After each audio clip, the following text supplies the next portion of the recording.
uThemba lo nginomzalo uMafikizolo kamendela kuhamba kanjani? Yaphila kanjani baba? Grand bhuti omdala. Cotshela abantu namhlanje sikuphi and kwenzakalani la sikhona? Lo ngishaya igama lesingisi elichaza ukuhlanganyela but sila kwigcwalisa la kuzovezwa khona i-top 10 or top 15 yabacula abakhonela ukuvotelwa ukuze bengenelele emcimbini abazobonakala ngomhla 8 November. Nazo mzala wami. Mfowethu mzala abantu bayakwazi lapha enkundleni zokuxhumana siyakwazi umculo mfethu unengoma eshisa ikhotha mfethu kodwa ngicela sigxile abantu kuMafikizolo uyena yena ukuthi yena lensizwe ngimi naye ubani igama nesibongo ivelaphi. Mina ngolethu ukuthula ngamhlongo isibongo ngisuka eMnambithi eWashbang eBosi isigodi. Mhlambe eqhawe lami ungathini khona ingoma lezi owaduma ngazo mfethu wathi nguye lona ushaya ama hit unyaka nonyaka mfethu inyanga ilandelayo mhlawumbe wenza kanjani ithini impilo yakho? Kanti mhlawumbe kuseyisikhathi sami seyinhlanhla ngasho kanjalo but lokho kuyangijabulisa nje kakhulu indlela ke ngaso sonke isikhathi mangirelease umsebenzi indlela abantu abangamukela ngayo nengoma zami mhlawumbe ezifika ngendlela eright kubona ukuthi bengakwazi ukungisupporta so ngibonga lokho nje kakhulu ngiyagqugquzela ukuthi kwande beqhubeke bengiseke. Nazo mzala abantu babona bethi uMafikizolo seyiqhawe mfethu esewumculo phezulu futhi ophumelelayo kodwa manje abazi insizwe ivelaphi. Mhlawumbe bangasithatha usibeke mfethu uthi khawusa saseyintwana usasemncane baba abacula awubukela kubo lesasikhathi.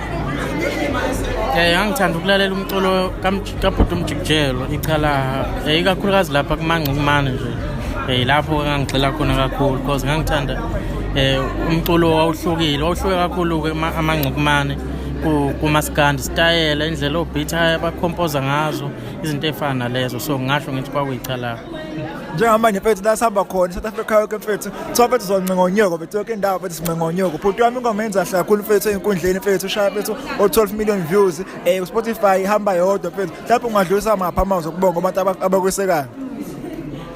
Ngidlulisa kubo bonke abathandi bomculo because umculo wami unenhlanhla ekuthenini awusupportwa mhlambe abalaleli bakaMaskandi mhlambe kuphela cha unenhlanhla ukuthi ulalelwa ibona bonke abantu abalela umculo so ingakho ngithi ngibonga kubona bonke abathandi bomculo ngithi akuqhubeke kwande ngiyakufisa nalokho mhlambe okwenzeka kimi ngikubone nakwabanye ozakwethu ukuqhubeka so ngiyabonga kakhulu nami ngiyathembisa ukuqhubeka ngikhiphe umculo ngalendlela abafuna ngayo nangalendlela engenza ngayo ngicabanga ukuthi iyona esangisebenzela so angicabanga ukuthi kumele ngishifte kuyona so kumele ngibambe khona. Uzobhuta njengamanje 1 October and manje sekuzokwenzeka ukuthi kusifike lesikhathi la kuvotela khona ngene kuma top 10 lapho umzali ngathi yena yilento afisa ukuyibona yenzeka and futhi ingoma ngoba yenza hle kangaka ngonyaka ozayo okwama award bese khona ngathi ukulindela umsebenzi omuhle kangaka.